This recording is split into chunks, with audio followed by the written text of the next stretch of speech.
All right. You can still hear me though, yeah?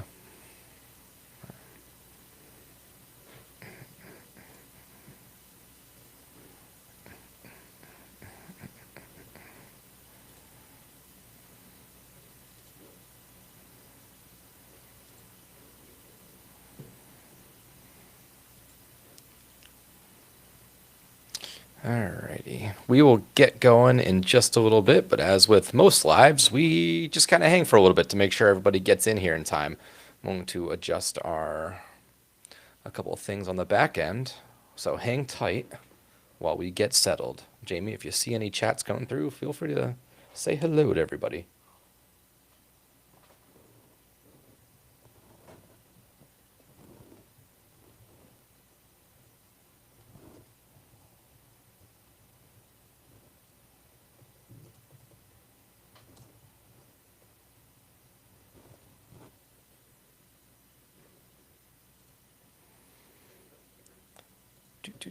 Hello, hello. Everybody jumping on in already. Nice. We're starting early. Wisconsin, W.I. think Kenosha. Very cool. Happy homes. And you could reply back on here? How fun. I know, right? Pretty wild. My Wild first stuff. time on the live, everyone. Hello. It's wild stuff we got going here. How do you... Alrighty. Striker, hello, hello. And I can show their little comments. I can pull them up and everything. It's crazy. Look at all the stuff you've been missing out on. That is fun. I still watch the lives here and there. No, you don't. Don't lie to them. After? No, I Don't lie. have. I promise. Alex, what's up? It is going good. I got to work tomorrow morning and then I'm off for a day, so that means I can edit the next HHN homework video, which I filmed during the week, and it clocked in about an hour and a half, so I got my work cut out for me. Nick is always keeping himself busy somehow. Yep. Wisconsin in the house. Rachel, hello. From Arweens, Lily and Luna. I know, I was just going to say, Boots and Daisy are being real quiet in here. Yeah, for now. For now, they are being quiet. I don't even know where Boots is at. It's not a good sign. Is this you, Jamie? Yes, I said hi, Oh, everyone. okay. I was messing with it. You could reply on there, too. We had a Jamie in a couple other chats a while ago, and I was fun. like, is this Jamie? Which Jamie is this? Yeah, so everyone's kind of getting a little sneak peek behind the scenes. We're going to treat this pretty similarly to an episode. So in a little bit, once things get rolling here, we are going to force you all to listen to our intro music, which if you're listening in podcast form is going to come in at a weird time because it's not in the intro, but I might mess around with that a little bit. But we are going to go into all these Scare Zone announcements. We're going to go into all the info that we saw from that UK media event. If I look up, it's because I'm looking at my TV screen that I put way too high on my wall. But also, if there is a little mishap or some sorts of getting in and getting out, I just got this new microphone and I'm running this live through a different computer.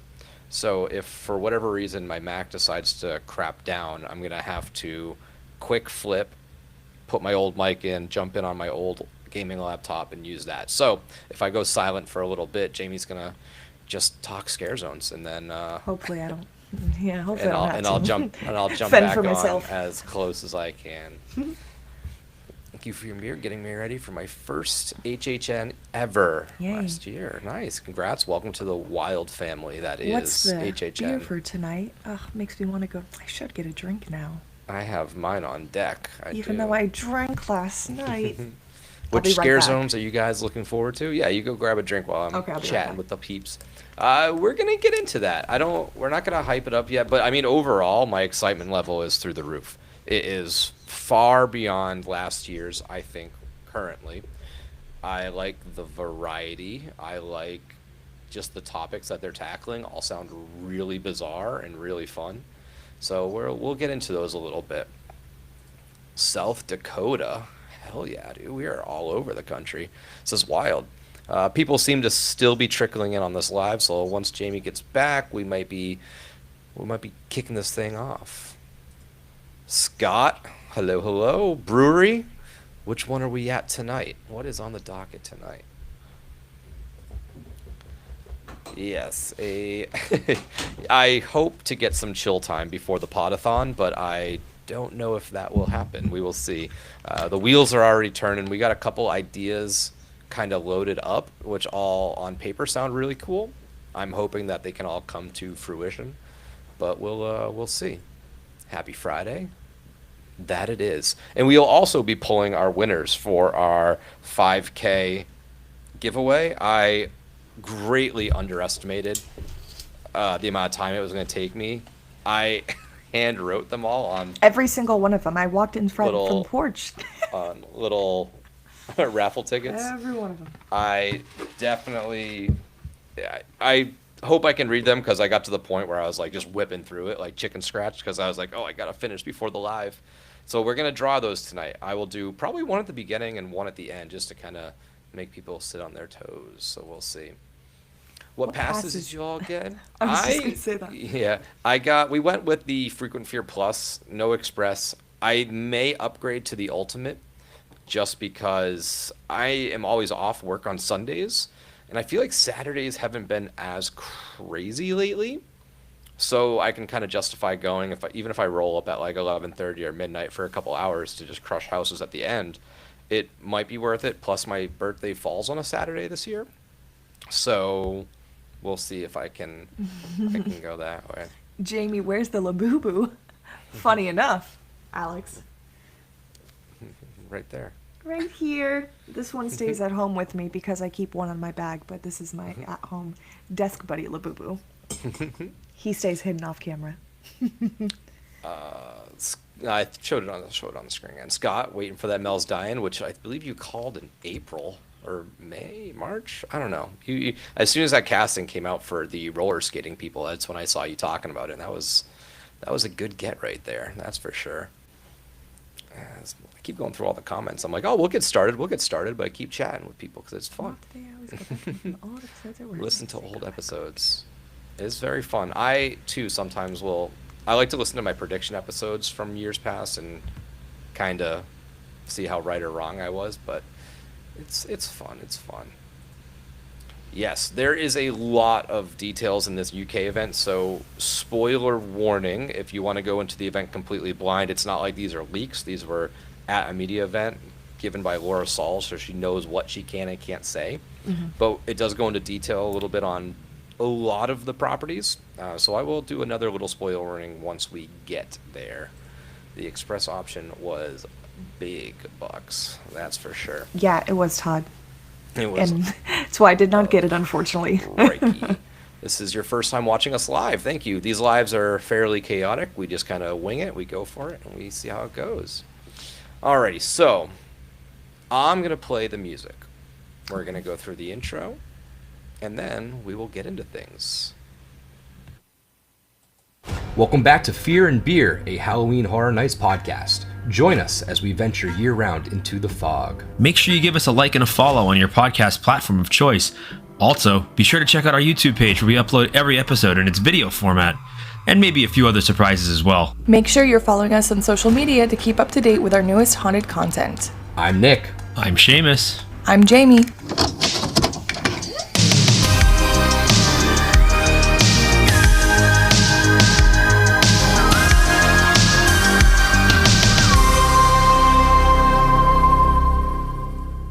And we are back.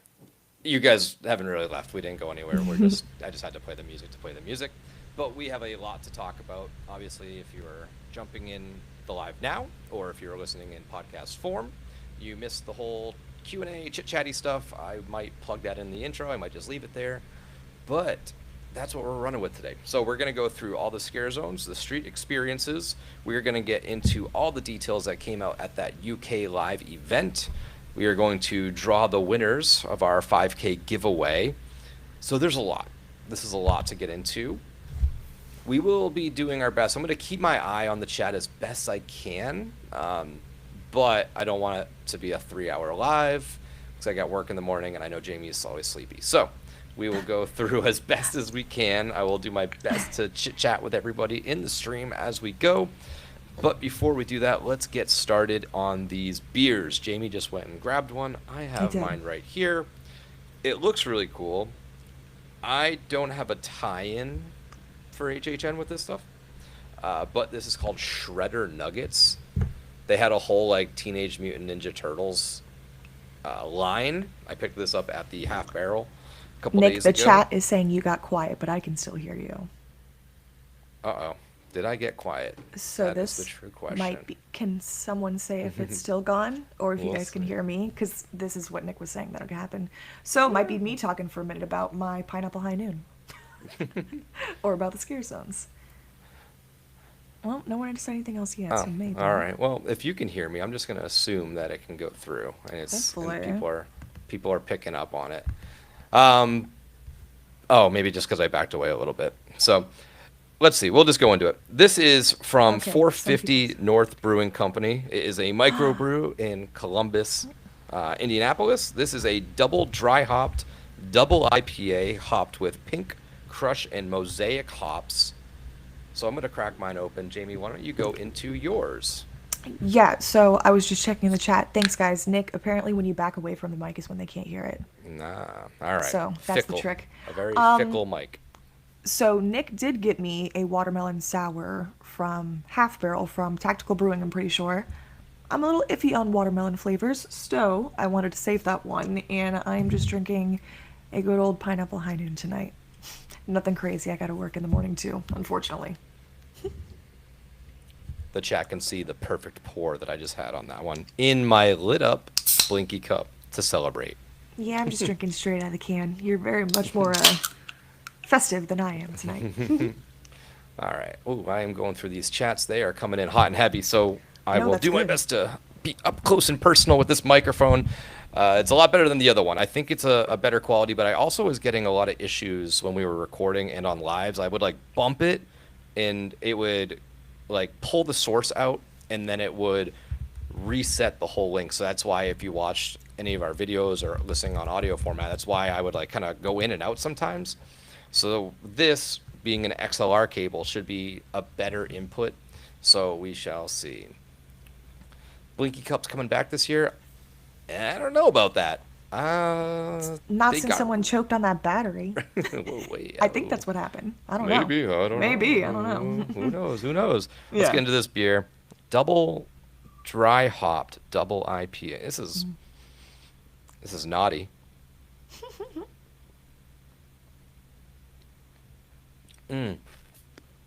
Ooh, that is a good one.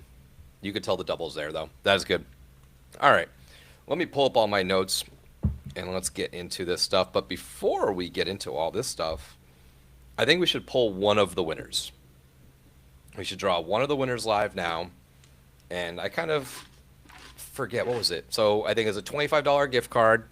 You get to pick a shirt, and you get stickers and pins. Two think that was koozies, I it. think, as well. Oh, and koozies. Yeah, two Yes. koozies. All right, so let's see. Just so everyone, full transparency, so everyone, I got In the pumpkin bucket. in the bucket. I can't really hold it out, but everybody's in there as best as I can. I'm gonna look away. Jamie, you tell me when to stop. Stop. Got one. Dalton680. So I'm gonna have to find that person. Like I said, I was doing chicken scratch. The IGs.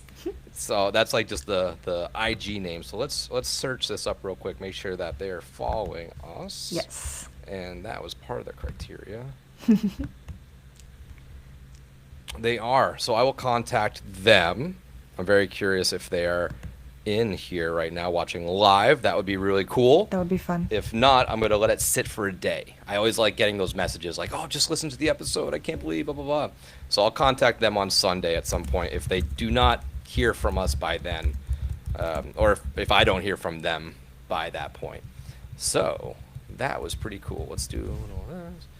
I like skimming through these chats real quick before we get going.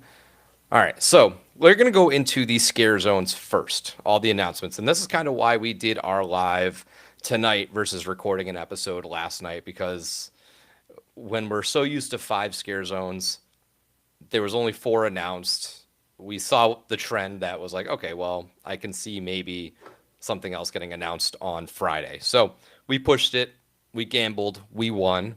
Because not only did we get 1 announcement, we got 2 today, kind of. So let's get into these. I believe it was on, when did they started these on Monday? Monday, Tuesday, Wednesday, Thursday, Friday. Yeah, so Monday is when we get our first Scare Zone announcement, and that is the origins of horror. Now, the description: enter a decaying conservatory of twisted vines where artists carve tributes to Halloween Horror Nights 34. You'll encounter monstrous crows, gargoyles, and more. So, I'm left to assume that this is our intro zone. Right up front, this is what we're going to be walking into. Obviously, they mentioned the conservatory a handful of times at Spooky Empire. So this is not like a big shock to us that this is the vibe that they're going for. I like that it's interesting that it does make note and mentions artists, because it's like we have a house, El Artista. I don't think it necessarily ties into that. I think the artists in the zone are the scare actors, and that's it says artists carving tributes to HHN. So like I don't think it's straight up lumberjacks like carving stuff, but I think like maybe some like stone work or something like that. I think those are the scare actors are going to be playing these artist people that are carving out, whether it's the IPs or whatever they have you through the park. But What does it say on the description? Artist carvings or? where artists carve tributes to Halloween Horror Nights 34. Interesting. Okay. Yeah. Huh. So, and it also doesn't scream to me intro zone, like it doesn't I don't Right. think we're going to get all just people from the other zones there. That's how I kind of take it, but what do you take it as? I'm not sure. You think this is going to be like the actual walk-in scare zone? We're going to be walking into one this year, or well, Yeah, more so than I what think they've so been in the that little. past. Yeah, I think so. So you think so? I mean, it kind of is giving like Graveyard Deadly Unrest is what I think of when I think of the gargoyles and statues and stuff like that. But when it says artist carvings, that really threw me off. I didn't read some of the descriptions as detailed or as much over. I was at work most of the days when they got announced, but that's weird, huh? Yeah. I don't know. I think I'm looking forward to it. I feel a lot of these scare zones are very different. I feel like everything's very different from each other this year, which I think will make for a good assortment. Some are thinking it'll be stone statues that are static, and there'll be some chainsaw characters. I could see that. I think of like Seamus's favorite. when I think of the chainsaws like carving, I'm like, oh, it's like those ESPN 8 the Ocho like wood carving contest, chainsaw Olympics or whatever they decide to call them. But yeah, it's interesting. I like it. I hope that we can sort of break that trend of kind of being a throwaway zone almost. Oh, okay, I thought you were gonna say something. I was, you but made- go ahead. I just wanted you to finish. Sorry. No, I'm done. I was gonna say, do you think maybe it'll be like a statue garden kind of setup? Like you're walking through and there's different statues, but obviously they're scare actors, but to look like statues. I was reading one of the comments in the chat as well, and I was like, got me thinking.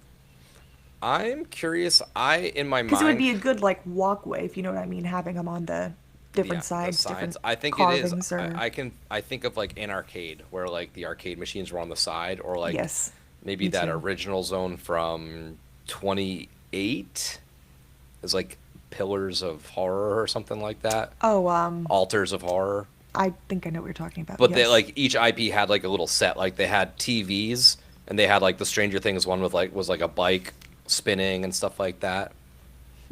I think it's gonna be a representation of the IPs that are at the events. I think it's still gonna be sort of that table of contents zone, but I get the vibe that it's a little bit more thought out than like Duality of Fear and stuff like that. It does seem like it could be pretty complex. That's why I feel like it kind of intrigues me a little bit, and I was shocked when you said this will probably be the entering opening scare zone. So I Which think is they what haven't people have- confirmed they haven't Right. confirmed locations, correct. but this is just the assumption. I think it sounds pretty cool. It sounds more detailed than it has been the past couple of years. Oh yeah, it definitely does. Ooh, I forgot to put. Jeez, I hear boots outside. I forgot to put up my cool little titles. I made titles and everything, and I didn't even use it. The Origins of Horror. But yeah, so that's what I'm thinking this zone is going to be. I think it's going to be a step up, very much so, from the last couple of years, and we shall see where it goes from there. Oh, got to get back to the chat. Alrighty. So next up, we're going to be talking about Masquerade, Dance with Death. This one, you're invited to a masquerade ball where bloodthirsty vampires lurk behind ornate disguises. When their masks fall, you'll become their prey. Jamie, initial thoughts?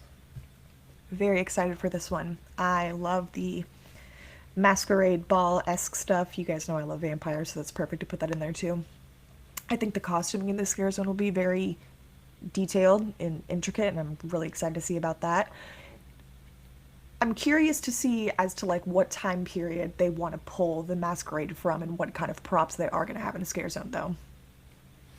Yeah, this one, it's so, like, overall, I know we're not getting into overall thoughts yet, but Right. the variety is just so intense that I love that it is just, I don't know. It's just such a nice variety of things. It doesn't feel like anything is too similar, and this one's right up there. It gives me, like, Vanity Ball vibes. I can see that. I know we've had stuff in the past, like Blood Masquerade and stuff like that, and I don't particularly remember hitting one personally. I think I might have seen one of those at one point, but it's just, I think what they've done, and I'm assuming this is Hollywood. I think this is a perfect Hollywood zone. This is where they had the Vanity Ball stuff. This is where they had a lot of those like stagey style ones. Even was it Conjure the Dark? No, not Conjure. Graveyard Deadly Unrest Zodiac had the and thing in the Graveyard middle. Unrest. Zodiac had Dark Zodiac. little stages. I think this is cool. I'm curious if they will have like lighting going onto the ground to make it look like a ballroom, something like that, to like really fit that atmosphere, because that's something that they've been very focused on this year, saying that this is a very immersive year. So I'd like to see that. I mean, this is going to be the costume zone. This is going to be those really ornate, like larger than life costumes. I don't know about what the set design is going to be, but I'm interested. Sorry, I got distracted because Boots is in the background of Jamie jumping on the bed. He's fixing the blankie to lay down. Oh, he's making the bed. All right. But yeah, I'm excited for this one. Masquerade, Dance with Death. I'm curious if there is going to be like a death character, like the Grand Master or whatever, you know, like the ballroom leader or whatever. Like, give us that like big red and black cloak with like the skull death mask, and it's almost like you could do like the show times, like how they had with Demon Queens. Like the show kind of came on every 30 minutes. It'd be cool if every 30 minutes or an hour or whatever, like there was a music cue and the characters did like ballroom dancing with one another. If they paired up in the middle of the zone and did a quick little do back and forth, I think that would be really cool. I don't know if logistically that could happen. That's what I was but picturing in my head, them ballroom dancing in the middle in like little pods, kind of. But I'm very excited for this. It seems like they have kind of figured out the lighting a little bit better. I know that's one of Seamus's things from that zone last year, was that it got lighter, so you could actually see a little bit better in there, versus the previous years where I think Dark Zodiac, it was very like in-depth masks, and it was a little hard to read all of them because if it was so dark in there. But we'll see how it goes. Let's see. My lowest hype was for Zone could be my favorite. So yeah, they also it's the hype list theory on zones and houses is always fun because it does flip flop pretty hard. And I don't even know where this lands on mine yet. Give that Eyes Wide Shut song. That would be cool. That would be a little addition to that. So, Jamie, any final thoughts on Masquerade, Dance with Death? I think I covered all of it. Sorry, I had to mute the mic for a minute because Boot was whining at me. Alex says, let's see the pup. I was just gonna say his sister just jumped down too. I'll bring him up in a minute to say At hello. some point. for the quick cam. He's Right. acting crazy right now. He knows when we record. He All right. definitely does. Just like So- Seamus' cat. Yeah. We'll move on to the next one. The Cat Lady of Crooked Lane. How do I... Oh, I don't need to download this. Travel down a spooky, winding path to a mysterious home where trick-or-treaters are transformed into feral felines. Be careful, or you'll be next. Right off the bat, this was a poster in Slaughter Cinema 2. This was a big catch by the community. I wouldn't have been able to particularly just shoot my shot and call that. But it is funny. It's like the exact same font and the exact same logo. And it's crazy because we've always heard Slaughter Cinema is really the stomping grounds and the trial grounds for a lot of these potential house ideas. Without it being anything other than a poster, I'm curious if they like had this in mind already and threw it on a poster, or if enough people even made mention of it. I don't remember anybody talking about this like as a poster like last year being like, oh, that would make a cool zone or house or whatever. So I'm curious how this got kicked from Slaughter Cinema poster to Scare Zone. It didn't stand out to me. I don't know, but I'm very in on this one. Jamie being the cat lady, not as much now, but previously were a cat lady. I'm assuming that this one is up your alley a little bit more. And if you hear whining, that's Boots being a little nutty dog. Yes, I am. He's being very, a Last of Us. He is, yeah. No, I am very excited for the Scare Zone. I think this might be higher on my list of most anticipated, possibly. Like Nick said, I'm a big cat lady. You guys all know me as having the weens, but yeah, I mean, I feel like this is going to be a very classic Halloween zone. I know I've seen a lot of people mentioning it, that I hope if this is going to be in the Central Park area, that we'd bring the pumpkins back in the trees. We've had different black cats that we've seen before, more costumey-esque, so I'm really looking forward to how they're going to do the scare actor designs with these. And yeah, like I said, I'm really excited for the Scare Zone. Yeah, again, we're kind of on the assumption that this is the Central Park area. I'm just in. Like, we have the Origins of Horror, which is whatever. It's that or the table of content zone. Masquerade of Death is like this, like almost like elegant horror. And then we have this straight up black and orange, like pumpkins, cats, trick-or-treaters. Like, this is classic Halloween, which the event being called Halloween Horror Nights, I don't think you could ever overdo, or I don't think traditional Halloween, could overstay its welcome at this event. If it's all Halloween, sure, it might get a little, redundant, but I do think it's important that they do not forget the Halloween aspect of Halloween Horror Nights and always include a little something. And this scratches that itch for me. So I think somebody said it in here. Give me the pumpkins back. I think it's got to be pumpkins and little cat eyes, like little green that'd be eyes, so like cute. lighting up in there. Yeah, So because they've done like eyes in the trees before, I feel like, or they've Yeah. done it in some area. Yeah. So, like I said, the classic Halloween is fun. The part that sounds a little funky is trick-or-treaters are transformed into feral felines. So, like, we're going to have, Rare. like, a lot of, like, just, like, cat people, like, formed cat, like, Cats the Musical. Like, they're going to put, like, little cat buttholes on them and everything, too. And it's just like so the funny movie. because when you explain it like that, it just sounds so ridiculous, but it just makes me even more excited. Cat people running around, so fun. As Scott says, how random it was. No, that's a good point, Scott, because that's exactly how I felt too. Because I'm pretty observant. I don't want to say very observant, but I like looking at little things and peeking around in the houses or whatever. And I do remember seeing this at the end, and it's like, huh. Yeah, yeah, I'm just throwing some comments on as we go. Pumpkins or cat, I think you can do both. Lil Boo amongst his pumpkin friends, that might be Lil Boo's hiding spot. I would not Aw. be surprised one bit. That'd be nice. Scratches that itch. I did not even mean to do that one, but yes. But I didn't notice that either. I'm very curious what the character for Cat Lady is going to be. Like this like old like witchy looking lady, like just like the spooky house you don't want to go to that every Halloween trick-or-treating movie gone wrong includes. We didn't really get into, I didn't make too many notes of like construction updates, but I did see that there's like this big almost stage likey truss over what looks to be in front of the animal actors tent, like you would file out of the zone and it's like right in front of you.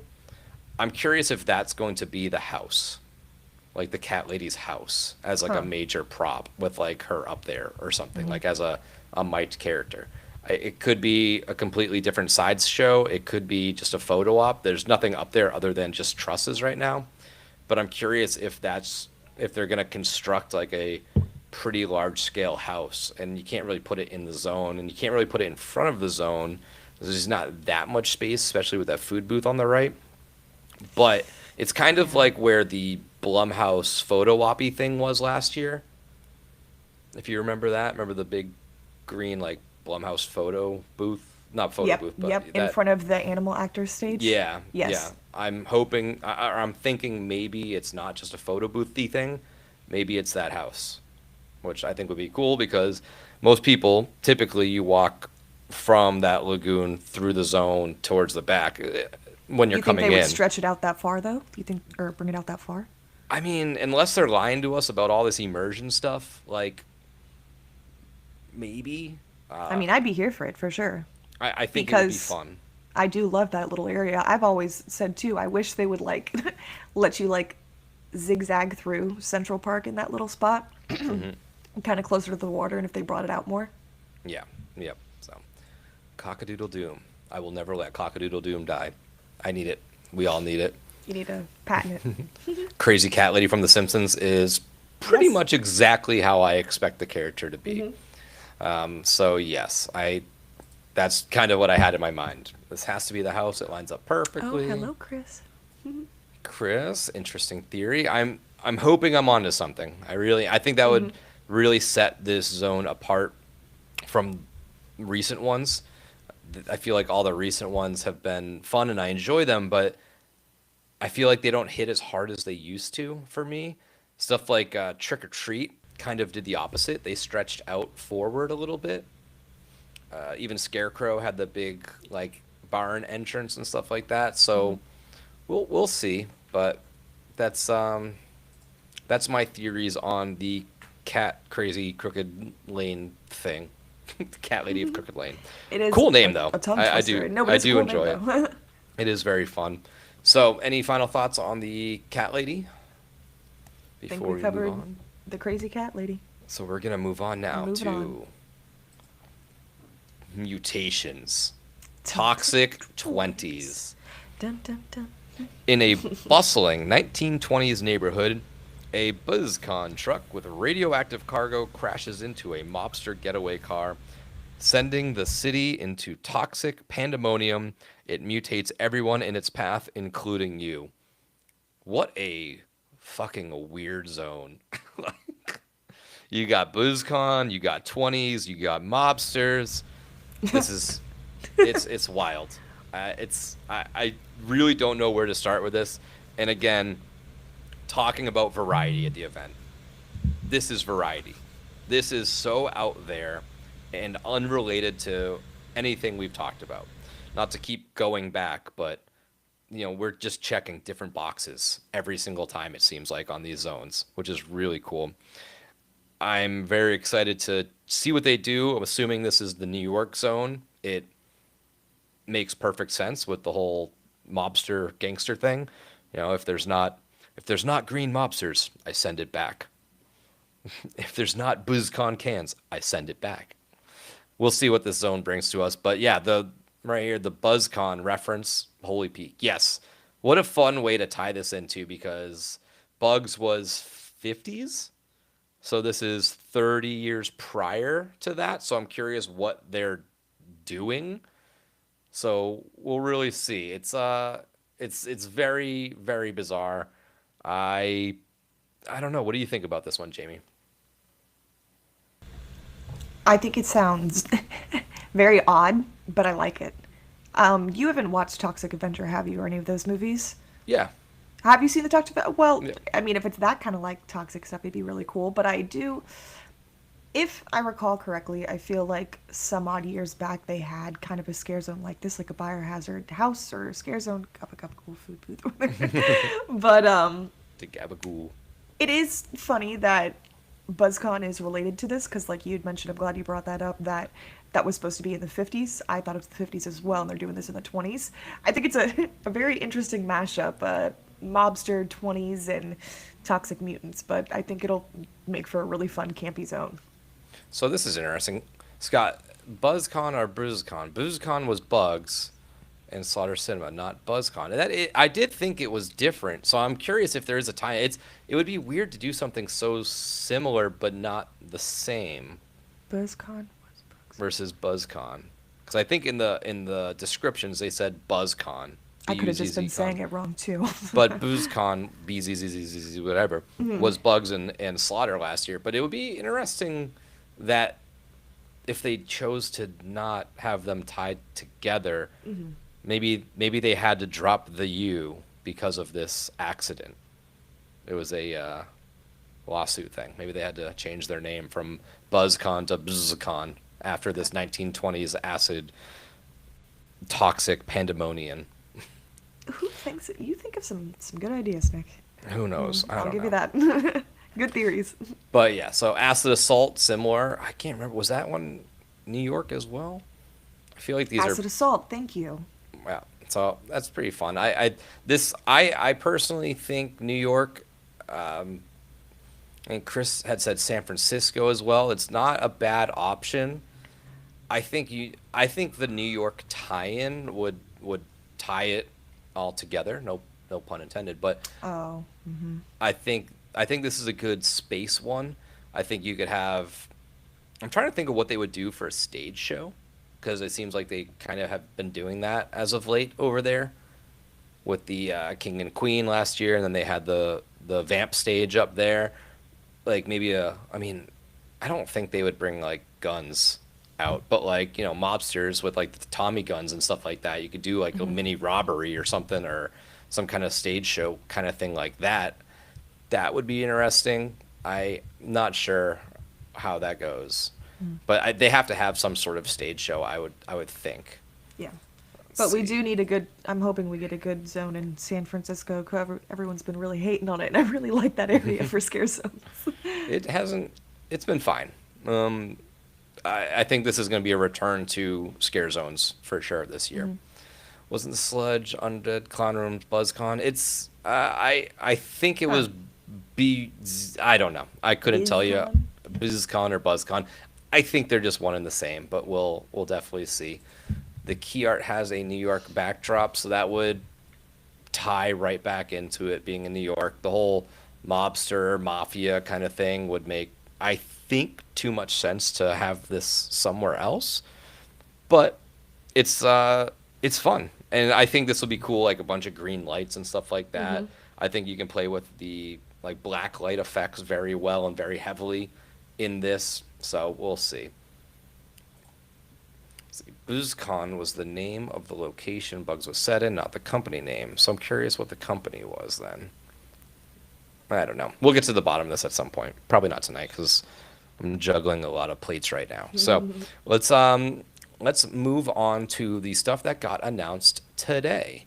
And we don't have much description on them, so we're pretty much just theorizing here. So Club Horror. Again, there wasn't much description. There was a little mini description that was included for both of the things that was announced. They said featuring zombie car hops, which isn't involving this one. It's involving the next one, I would assume. Undead DJs and more. So all we have to go off of is undead DJs. So I love it. San Francisco, I'm assuming. This is kind of by default where this would lay, seeing as we know the location of the next one. So they labeled these two as street experiences. Now, I don't know what the hell the difference is between a street experience and a scare zone. Does that mean less like scare actors? Does that mean like a show-based thing where it's not out the entire time? I really don't know. I would think that it just means less scare actors and more just like a vibe. I think this one will have like the DJ. I'm picturing Dead Coconut Club, like they have their DJ there, like up in a booth spinning stuff. I think it's a pre-recorded thing. I would assume that they're not going to have like a live DJ just like straight up spinning stuff. I would just assume it's like a playlist that they're just like they're acting. They're up there, you know, like they're in the little skeleton costume or whatever the hell they're going to be doing. So that's what I'm thinking. But what are your thoughts on club horror? It sounds really fun to me. I was kind of, I know it says street experience, but I was really kind of hoping you had mentioned San Francisco, that usually where they've been having the bar in the back and stuff like that, in the back by the water, that they could utilize some of that area for something like this, because I feel like it would draw more people in, especially if you still kept the bar back there. I feel like when I hear street experience, I think of the Chainsaw Horde or the Megan Horde that they had previously. I don't think it's going to be a full-on zone, unless with some of the pictures I've been seeing, and I need to go to Universal for myself, honestly, because I'm getting antsy and want to see some of the construction in person. But it looks like what could be in the San Francisco zone.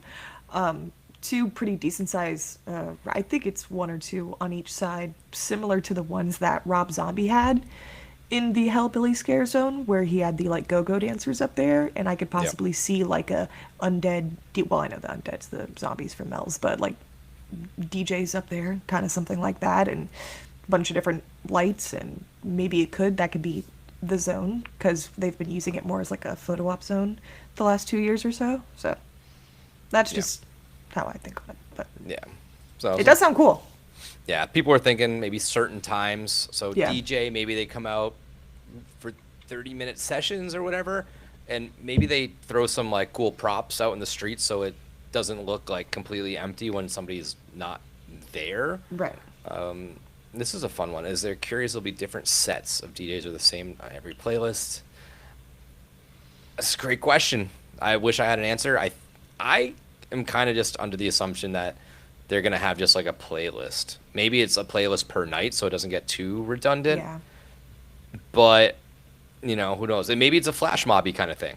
Maybe like the DJ comes out and they bring characters out to fill the zone as they like dance, you know, as like whatever their costumes are. Undead, demons because it's hell. I don't know. That was a callback from one of our other. What did I have?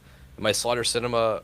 When I did Cockadoodle Doom, I had like the Club Inferno or something, Disco Inferno.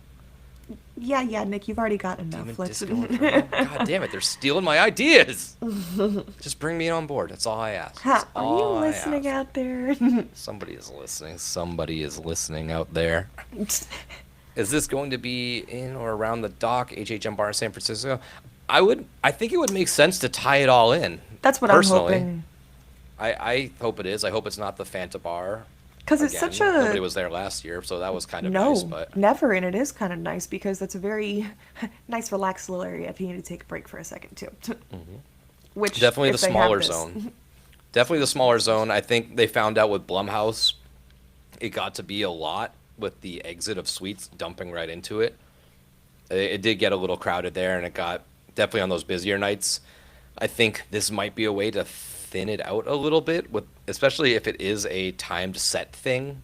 So that way somebody's not just all mobbed there at all time. But we'll definitely see. This is what I'm kind of thinking. The Dead Coconut vibe with some characters here and there. So we'll see. Party vibe for sure. I think this is fun. So there's discussion, obviously, people like, oh, we only got 4 zones. I view it as, even though it's hordes, the fact that they're themed up more than like Chainsaw Horde or whatever, I'm viewing it as like 6 things. Like there's 6 things in the streets this year instead of 5. It makes me feel like there's more to look forward to as well. Yeah, whether it's a zone or a street experience, you know, even like the Megan thing, if I knew about it ahead of time, I guess I would have classified it as a street thing, but it was kind of a, you know, impromptu-y kind of thing. But even still, that was just like, for me, a little IP grab. At least the next thing we're going to talk about seems like it's going to be similar to the Megan Horde, but it's very stylized to HHN. So I'm a little bit more apt to like buy in on that being like a quote unquote like zone or whatever. Yeah. But I am looking forward to seeing what this is all about. So a zone that gives guests a break, less scares from them. Hopefully that means scare zones are going hard. I think they are. And this also might be a way to, again, if it is a flash mobby kind of thing, maybe pull characters to other zones or make sure those ones are more full so they don't feel as empty, because this one is suspected. You know, if they're like, oh, dance party every 30 minutes, on those 30-minute marks, I would assume a lot of people would migrate towards there, thus needing less characters. Like if people are just trying to vibe out or whatever. Nightmare Fuel the scare zone. Bringing the horny to you. So we'll see. Those are all fun things. I'm trying to go through all the comments before we jump over. And so why is this not considered a scare zone? That is also a great question. That is what leads me to believe this is more so the scheduled kind of thing. Maybe it's not a active the entire night. Maybe it kind of goes dark at times and up and down, up and down. So that's the only thing that makes me think that. I do hope that they still dress it as a scare zone. I hope there's still like either static props or something there. So we will see when we get there. But any final thoughts on Club Horror? All good Good on to my go. end. Mhm. Let's move on to the Mel's Die-In Zombies. So all we got from that little blurb was zombie car hops. So if I remember correctly, Scott, I'm sure you're in the chat, you can correct me with this whole stuff because I remember you were on top of this one. I believe the audition was for roller skaters. I don't think they're gonna give the roller skaters chainsaws. I think they're just gonna Why be not? like, I think they'll give them trays, like car Like hop at Sonic's? service trays. Yes, and I Yeah. think they'll like glue like food items and glasses on there, so it looks like they'll drop them, but like they're gonna be all glued down as a prop. Or body parts. Or body parts. Put some like fingers in like a Yeah. cocktail drink, or finger hot dogs. Oh, is that our hot dog of the year? A finger dog? Ew. Ooh, Not a very appealing name. You might want to switch that one. finger dogs? I think we're onto something. The appendage glizzy. Ooh. Their government name. So this is the one that it stands out to me more as that Megan Horde-esque, where it is, I mean, it's kind of in the same spot, only pushed back. I'm thinking they'll do it literally in front of Mel's. So I'm curious if they're going to block it off or if these people are going to be like whipping around, skating in between people. Like sounds a little dangerous, like a little dicey. It's I a don't little know. risky. I don't know. And I feel bad laughing, but Oh, someone's gonna eat shit. I was literally just gonna say, are they gonna be literally whipping around the whole friggin' in front of the horror makeup show and all around there? Or I don't know. But I mean, then again, I could also see them maybe because that wouldn't make sense. I was What gonna were you say maybe thinking? the roller skaters would come out at different times and they would just have the Mel zombies roaming around, but that wouldn't be as fun if there was just regular ones walking around. Maybe they're not all on roller skates. That's what I'm thinking. Oh, of course Maybe not. maybe they I just bring doubt out all they of just them bring are. out 30 fucking roller skaters zipping around. Doing laps around the big bush in front of Mel's. Hit an ollie. Come on, jump. This is gonna be fun. I'm excited for this. I'm very curious operationally what's gonna happen, because that is one of the main spots for picture taking. So like, are they gonna rope stuff off? Are they gonna just like walk out with guides like they did with Megan, with like the little flashlights, and they're like, all right guys, don't cross this line or whatever. Huh. Maybe. Just so that way they kind of avoid as much nonsense as they can. So it's fun. It's a fun little get picking up on this, obviously, too, from it is such an iconic image for HHN, but also the fact that they started selling like die-in merch. Like that is them, for me, testing the popularity. That was them checking the pulse on if people like that thing or not. And I think the resounding answer was yes, people do. And why not tie it in? I always thought Mel's die-in should just be a straight up house. Like you're walking into the die-in, you're walking into the kitchen, you're walking into the restaurant. You can have like some characters on bungees to make it look like they're on the skates. Like I think everyone should just support the hell out of this. Do your surveys and demand a Mel's die-in house because they listen. If they do. get their inbox or their And Nick hates surveys doing flooded, surveys. I hate doing surveys, but And he these ones doesn't. I'll do. I do these ones. Flood them with Mel's die-in house requests because I guarantee you, if this is a like home run, this is a perfect house. And 35's an anniversary. It would make sense to do something like that at an anniversary to kind of pay homage to a big part of HHN. So I'm very excited about this. I don't want to get too excited because it is seemingly a horde situation, so it's not like a constant thing. So, Yeah. and this is one other than like Club Hell. I don't think this will have any Club more Horror? Is it props Club other Horror? than like the cars and stuff. Like I don't think they're gonna have stuff out there, but I could be wrong. But do you think they'll put any like stuff in the streets, or do you think this will take place just like where the cars are in front of Mel's? So the whole time you've been talking, I've been trying to figure out myself where they could probably put this. And if it's going to be a street experience, I could see them maybe doing it in the middle, in front of where I said where the horror makeup show is, and kind of Mel meets right there in the middle. Mel's meets right there.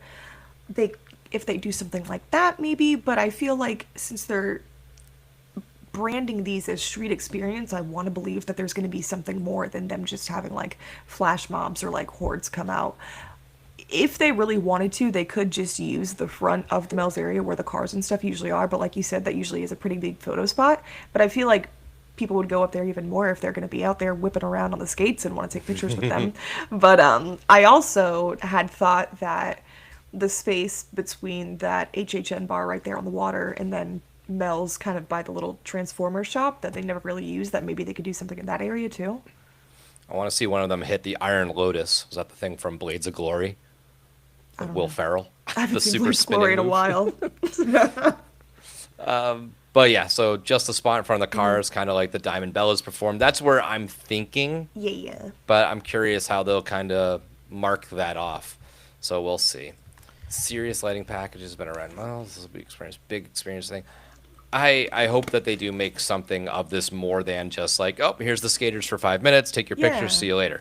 I hope that this is like really emphasis. Do they stage some classic cars out around Mel's?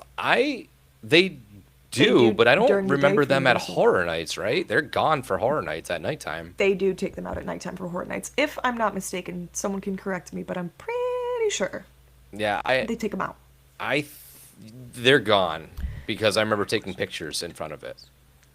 So we'll see. But I'm thinking that a 50s diner house would be great. American Graffiti with zombies. Exactly. That is 100% what I have in my mind. And I think much like Slaughter Cinema is like the testing ground for ideas, Scare Zones are also that.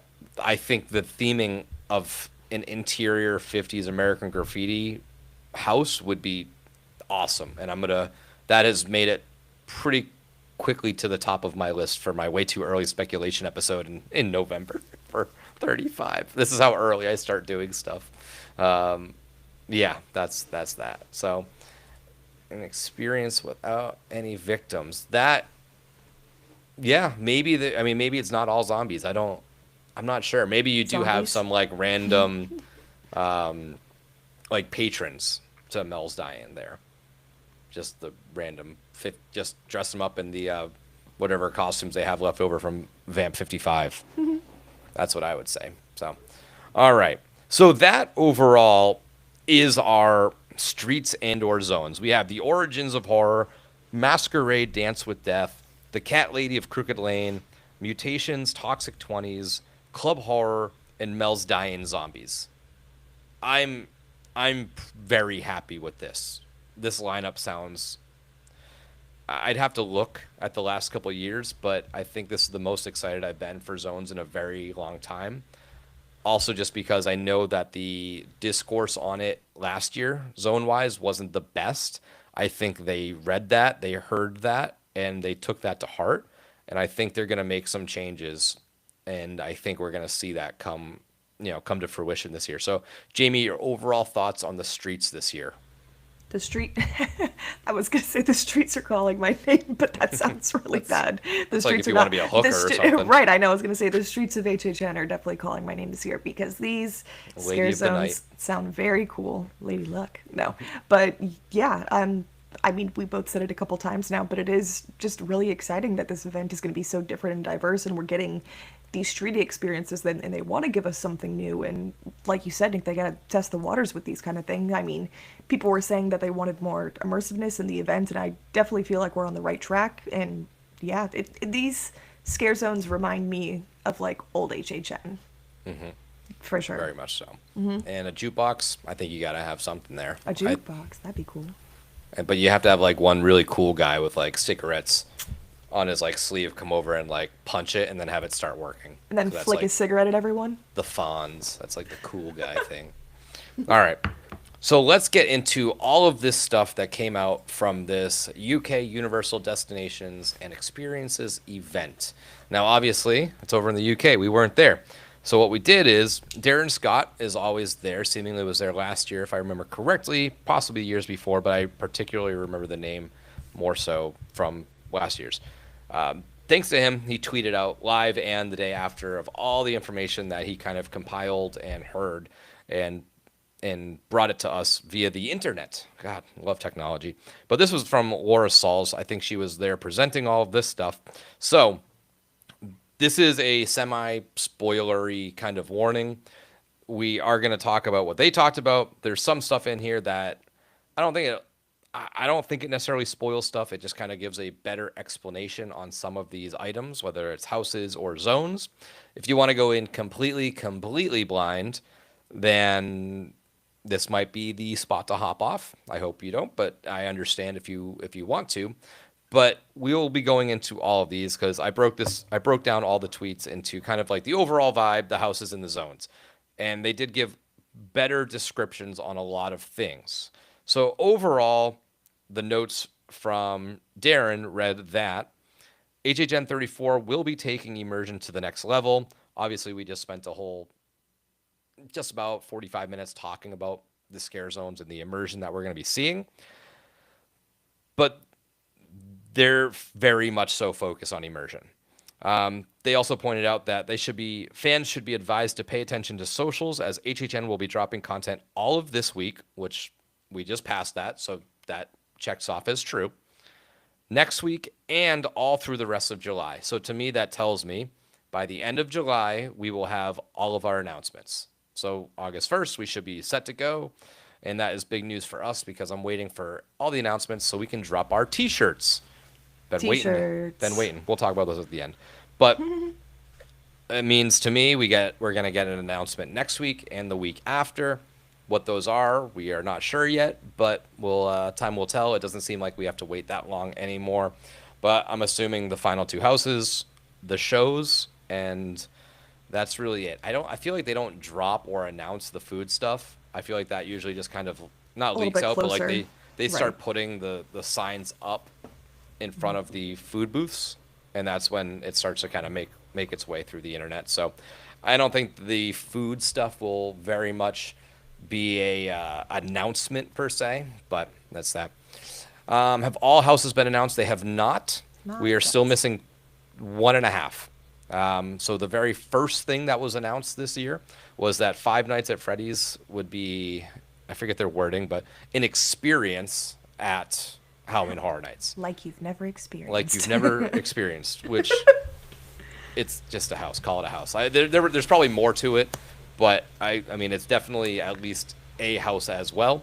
Yes. And then there is also one more house that has yet to come out, which is the heavily rumored wrestling, WWE, Wyatt's, Bray Wyatt. That is the one that I've kind of been waiting for a while because there's so many options. I don't know which direction they're going to go, so we're still kind of waiting for that.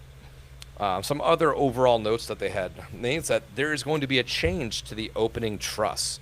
That Universal Halloween Horror Nights is not going to be red this year. It is going to be a turquoise blue, which fits the overall theming a lot better. I think it's overdue. I think it's fun, but change it up a little bit. Change it up. Laura Souls has said that she has been asking for that change for years. I think it's a good idea. I think they could change it to whatever color. I don't know what kind of lighting they have in there. Maybe that's a pretty expensive Purple would be cool. cost. But yeah, I think a different color every year would be fun. It would be fun. I think the blue's going to look really cool. I do too. I love that like neon turquoise blue color. Sorry, I had to take a sip of beer. So that's interesting. They said that the HHN bar is back along with photo ops in hotels. And then to clarify, photo ops in hotels will have these in the North Campus, so studios and islands. They also confirmed that the tribute store is back. No surprise there. But no other details were given. So, I mean, I feel like those talking points were almost assumed. HHN bar, I think, was pretty successful. I think it was really fun to have the scare actors from houses out in the wild, because that is something that I haven't seen before. I don't know if they necessarily put house characters out in zones, but this was a fun way to maybe see those costumes a little bit better and a little bit longer. Did you like the HHN bar and the whole vibe of that area? I did, but I just wish they would have switched out the characters a little bit more. It was always the same 3 or 4 characters, I think, up there. They did have the same 4. It was the punk from Heavy Metal Hell. From Heavy Metal Hell. From Slaughter, yeah. Or Slaughter. They had one of the kids from Major Sweets. They had one of the goblins, and then they had the bird thing from Monstros, I believe it was. Lechus, maybe? Sure. Sounds right. But yeah, I think that having a more rotated cast would be really fun. But we'll see about that. Alex, good night, my friend. So long, and we'll catch you on the flip side. Turquoise would match much better with the die-in vibe. Hopefully, an indication they're leaning into it. Yes, I think so too. I love the vibe of that. So, they also said expect lots of Mel's die-in merch this year. So, yeah, buy it. So they give us a house. Let's get into the houses. These are all talking points from the same event about the houses. They made note fans of Five Nights at Freddy's can expect announcements incoming, stressing that you are going to love the things that they are doing. Oh, thank God. So multiple things. That's why I said it's definitely at least a house.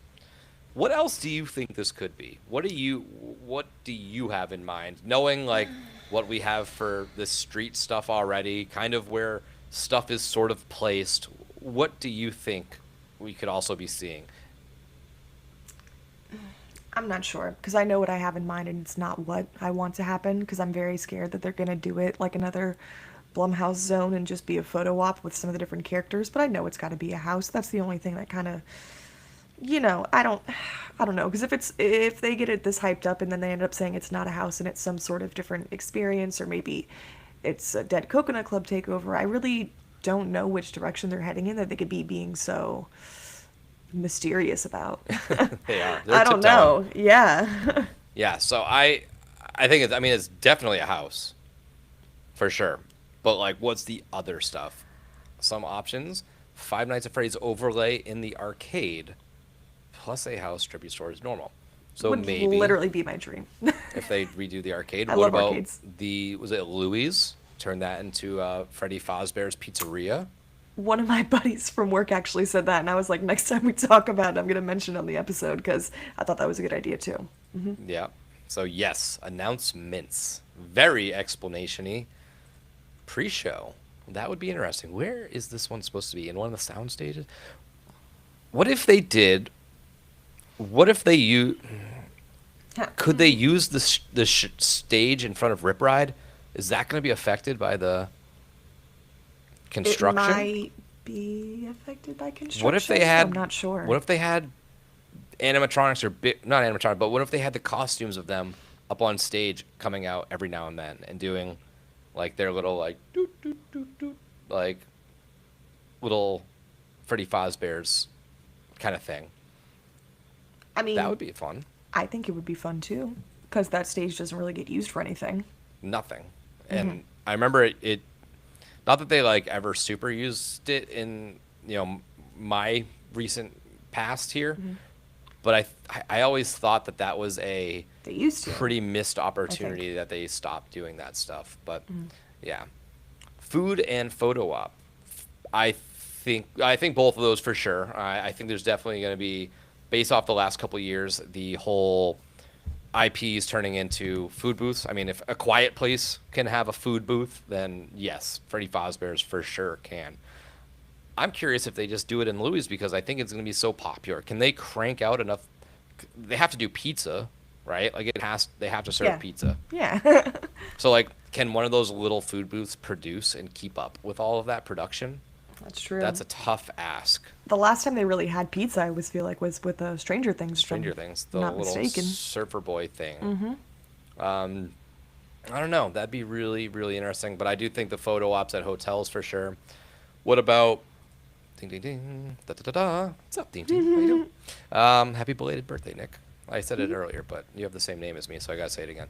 Nick and Nick. Yes, Nick at night. What about Dead Coconut? I think Dead Coconut Club would be really fun to do a Five Nights at Freddy's layover. Put them on the stage. Put them on the stage.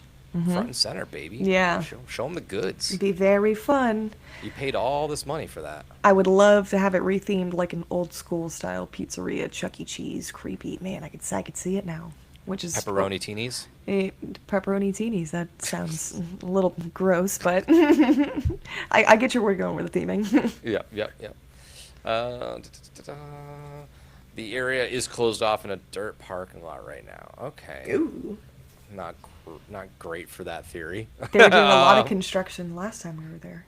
Yeah, it's going to be bizarre. But Outside. so I guess the end of the day of this conversation is that it expect more than just a house, I guess. That's the expectation. And it's not a blind expectation. If they made emphasis on announcements and things, then I guess you have a right to be mad at them for leading us down this way. This isn't us just theorizing. This is something that Laura was stated as saying at this event. So I'm reading some of the chat here, and what if it is a pre-show before you go into the house? Could be. Because for Five Nights at Freddy's for the movie, and then for some of the games too, you kind of had like the training video that you see that kind of shows you what goes on at the pizzeria and stuff like that. You got to be careful at nighttime, kind of how the game introduces you. Although I know they're going off the movie, but that's what Mike watches when he's in the office, is that training video, kind of showing the animatronics and yada yada. So that would be really cool if we're trying to like survive the night and that's the house experience, that we gotta watch this training video first and we're the ones who gotta be the security guards for the night. I don't know. Maybe I'm rambling at this point. I'm just trying to think of what soundstage this is supposed to be at and like where the show would happen. That's the one that I'm thinking about. Only I feel like if they did it at the And I don't know what and Furious Q, which would be too but it's small not to there. house something like that. It's in I one of know the it's sound not there. stages. I'm just Yeah, saying. I'm trying to think of. Yeah, it's in one of the sound stages, and I just don't know what those cue lines are also going to look like based off of the construction. Like, I don't know which ways we're going to enter and where we're going to wrap around. It's going to be an interesting year, but I'd say house and something. I think Dead Something. Coconut might be one of the most realistic like expectations to have. Yeah. All right, so let's move on. They talked about Fallout for a little bit. They said that Fallout will check boxes for both gamers and show fans. You'll see the vaults, the Bloody Wedding, Rad Roach, Gulper, T60, and a lot more. So this is a little bit more information than what they previously stated, or what at least I saw. I don't think earlier we had talked about the Bloody Wedding or the Gulper. If we're getting the wedding, that means we're getting corn. because corn is a pretty big set piece in that wedding, which I believe is the first episode of Fallout. So get your rain gear ready, folks, because yeah, it's coming. For the Fallout House, other locations will include the Wasteland, Philly, and the Super Duper Mart.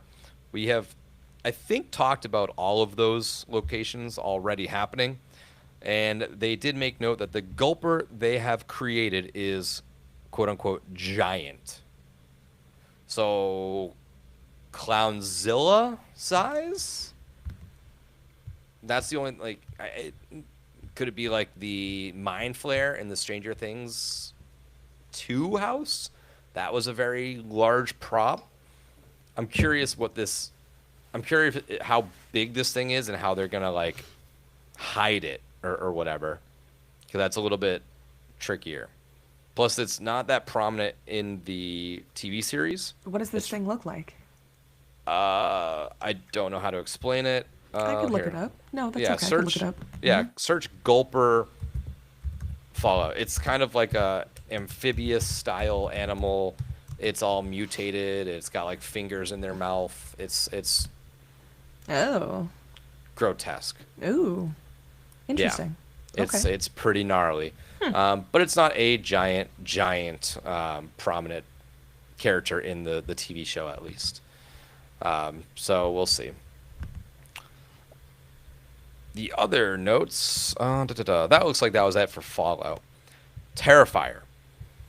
Fans of Terrifier are in for an incredible experience. The team at HHN worked very closely with Damien Leone at this house, and they say that this is the bloodiest and goriest house that HHN has, all capitals, ever done, with more water effects than in any house ever.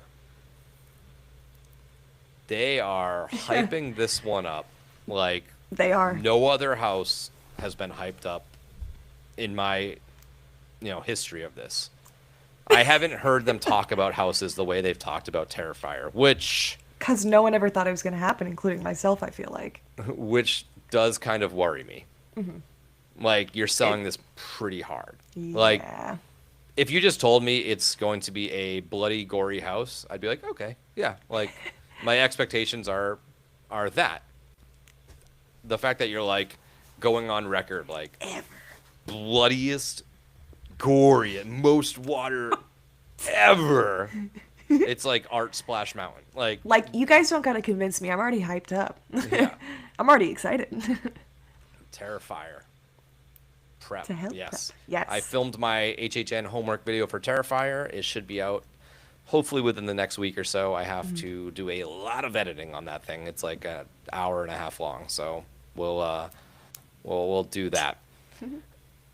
The other notes, the Terrifier house will feature every single iconic kill that Art has created, and you will have tons of blood dumped all over you. Dumped? You're dumping blood on me. Good. That's what I want. So they better not lie to me. Like, is Art coming around with like fucking 10-gallon buckets and just like, ha, sucker, like splash, Falls from like, the ceiling, like in Yeah, the gags, like where the bucket over the door. I am so I'm curious curious. what this is like going to be, because the hype and the build up and the verbiage that they're choosing is like, in my mind, like Art has like a fucking firehouse hose and he's just like blasting us as we walk by. Or a pressure washer or something. Like, I don't what know. the fuck is happening? Is that Art car wash? Like, I don't. I like it.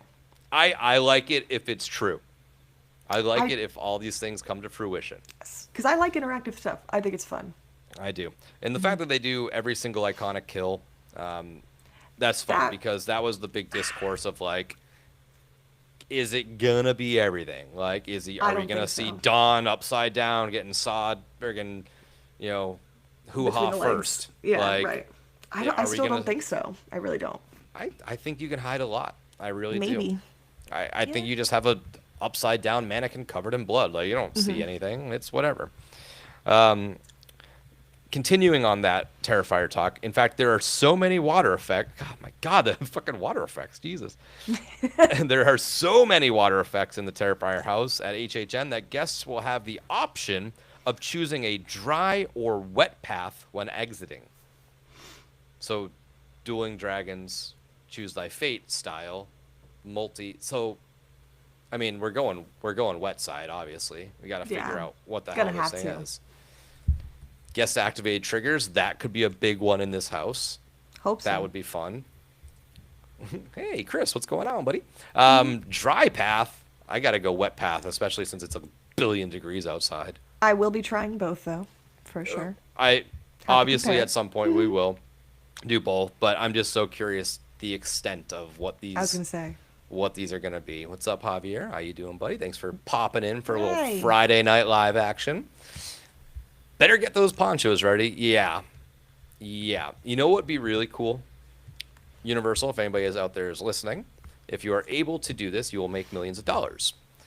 White ponchos that turn red upon water. Oh my gosh, like those bath mats. I've Yes. seen those. Yeah, that would be. So you can come out covered in blood. You might be onto something here, Nick. Universal, somebody's listening. Steal this idea. Universal, hear my plea. Steal this idea and run with it under one condition. You make a cockadoodle doom house. Cock-a-doodle-doo. But no, that's a billion idea. I'm going to go to Shark Tank. Hello, sharks. I'm pitching you a white poncho. Not Hot your take ordinary. right there, yeah. First Terrifier was the best one.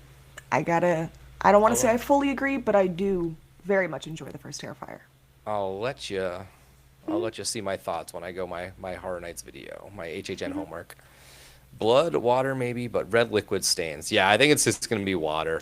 But Imagine it's like invisible ink, though. It like shows up Right. on you, and then I don't think I'm doing all that, but that'd be fun. yeah. We're going to be more wet in this house than opening weather. Yeah, probably. Both paths are wet. Wet and Yeah, I believe- wetter. right. Wetter is better. Art is directing. Let's use it. That would be cool if they had a little character out there that kind of pushed people to one side over the other. That would be an interesting way to sort of cap off this house. Or when he's holding the sign that says circus, and he's like, that'd be Yeah, cool. right. Temp lockers for guests to keep their change of clothes and post Terrifier. Well, no, it's serious. Yeah, I'm waiting for them to have like the air dryer units like they have outside of like the Jurassic River Rapid or whatever. Right. Mm-hmm. Just to like psych people out. Like even They if it's bring one not in that from the other bad, park. like just An old Shrek one. yeah. Do you think which one hide forever will figure out? I think they will tell us. I think it'll kind of be like Choose Thy Fate, where it's like wet, not wet, or whatever. Just I think they'll do it in some kind of like art cheeky way, so that way people are a little bit Bloody and bloodier. yeah, something like that. I think so. There you go. We already sold one poncho. That's to what it's Rachel. all about. Perfect. We getting Ice Nine songs in the house? I would assume so. I don't think anything's been said, but the fact that it was commissioned for Terrifier 3, I think might. I don't know the legality behind like song licensing and stuff like that, but that might have been part of the deal. And I can't see Ice Nine saying no to something like that. No, they would be super hyped up, I feel like. So yeah. So all right, let's move along then to the next little thing. They talked about Jason Universe for a little bit. They said that Jason Universe will have multiple versions of Jason in a quote-unquote gauntlet of Jasons, including the new Jason. This house is described as Insidious times 10. So, I love Jason. I love Friday the 13th. I'm wearing my Camp Crystal Lake cutoff. Jason's not scary to me. It's just a fun slasher movie. Most of them are fairly silly. In concept and design. So, if this is seriously 10 times scarier than Insidious, I will eat crow, but I mean, do you think this is going to be 10 times scarier than Insidious? Do you think Jason is able to pull that off? Are you asking me? Are you Yes. speaking? Yeah, I'm Okay, asking. no. I didn't know if you were still referring to them speaking. No. Watch I say I highly doubt it and then be like, oh my god, that house is really scary. But same thing Nick said. I mean, Jason's not really my favorite slasher. Same thing you said as well. I just really don't find him scary. I don't know. I find Freddy Krueger scary, or Leatherface, or Mikey to kind of here and there, but I don't know. I do like that they're doing different iterations of Jason and how they quote unquote said the Jason Gauntlet. I think that's kind of interesting. I'm thinking they're saying something like that. I feel like it's gonna be a lot of back to back to back scares, kind of how we had in Insidious with the curtain room and stuff like that, which I think could be good, especially if you're walking through a wooded scene and you have a bunch of different Jasons popping out at you from behind the trees. Even like different Jasons would be cool too. So I could say this has the potential for being scary just because a lot of the Friday the 13th films and Jason universe, all that kind of stuff is set in those dark wooded areas. And I mean, everyone could say they're not, but I'm still a little afraid of the dark. So if it's going to be a dark house in general, it's going to be a little scary for me, but fucking nerd. but it's all right. No shame in my game. But yeah, but do I think as of right now this will be scarier than Insidious? Probably not. Yeah, it's hard for me to believe that. Yes. We had some comments. Jason X and 8-bit Jason, please. Yeah, that'd be Please cool. Yeah. drop in the comments what Jason you would want to see. If you have like a favorite Jason, you want Baghead, you want Kid Jason, you want 8-bit, you want Jason X. What? I mean, I want to see some Jason love in the comments. Kid Jason and see makes what we're me talking feel about. bad. I hate watching Kid Jason. They were so mean to him. Yeah, you don't have to watch him that much. He's usually only in flashbacks. I was gonna say he was only in the, the Bro, little parts. if we get an NES Jason, I'm gonna lose my shit. Imagine he's like walking around the house like do do do. Yeah, he can't. Move, so, doo, doo, doo. It's like the word. It was like the hardest, most impossible fucking game in the world. I'm I pretty never sure you played, couldn't- obviously. I'm pretty sure you couldn't win. It just like no. It was like a cheat game. Love Jason, but he's not as scary as the Woman in Black. Guess it depends on the position of the scares. If they ping pong, yeah, I mean like Yeah. character wise, he's not scarier for me. But you are right. It just comes down to the scares. Like, are they gonna just be relentless and bam, bam, bam, bam? Can it be? Absolutely. It's just such coming off of Insidious, like that red, the red lipstick demon, like little layer area was just like unmatched. Especially since these ones are a little bit bulkier characters. I don't know if they can move as quick, but we'll see there. I wonder how you make it very scary in a limited location like Fast and Furious. This is where the house is located. Yes, and that is also one of my thoughts into like how can it be this intense, because I'm nervous that it's in Fast and the Furious and it looks a little shorter.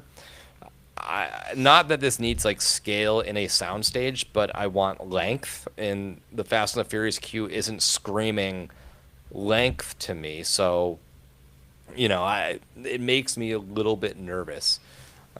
But yeah, And Insidious is a tough hill to climb, that's for if sure. it is going to be in the Fast and Furious, that really throws me off because I feel like it would be very hard to replicate the scenes I'm expecting in my head in that Yep. style. Yeah.